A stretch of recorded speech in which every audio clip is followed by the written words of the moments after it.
છોટાઉદેપુરના નસવાડીના કાલીડોળી ગામમાં પાણી ઘૂસ્યું। કોતર ઓવરફ્લો થતા ગામ પાણી થયું છે। અમદાવાદી ફળિયામાં નદી વહેતી હોય તેવા દ્રશ્યો જોવા મળ્યા। ગામના કેટલાક ઘરોમાં પાણી ઘૂસી જતા રહીશો મુશ્કેલીમાં મુકાયા છે। ઘરોમાં પાણી ઘૂસતા ઘરવખરી પલળી ગઈ છે તો લોકોને મુશ્કેલી અપાર છે, કારણ કે ઘરમાં પાણી ઘૂસી ગયા છે અને ઘરવખરીનો નાશ થયેલો છે।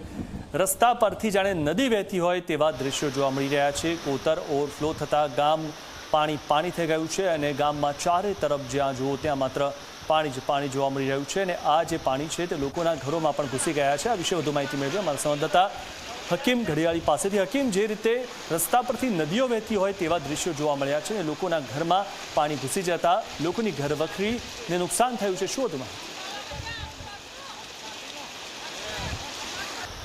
જે ધોધમાર વરસાદ વરસ્યો છે જેને લઈને અનેક નદી નાળાઓ જે છલકાયા છે।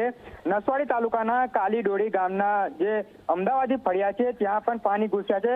ગામમાં પાણી ઘૂસી જવાને કારણે લોકોના ઘરોમાં પણ પાણી ઘૂસ્યા છે અને જેને લઈને લોકો મુશ્કેલીમાં મુકાયા છે।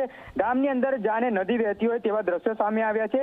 સાથે નસવાડી તાલુકાના કુકાવાટી ગામે જે ટ્રેક્ટરનું જે પેલું ટેન્કર આવે છે તે ટેન્કર પણ તણાતું જોવા મળ્યું છે। ત્યારે કહી શકાય કે જે મુસળધાર વરસાદ વરસ્યો છે જેને કારણે તારાજીના દ્રશ્યો પણ સામે આવી રહ્યા છે। જી આભાર હકીમ, માહિતી આપવા બદલ।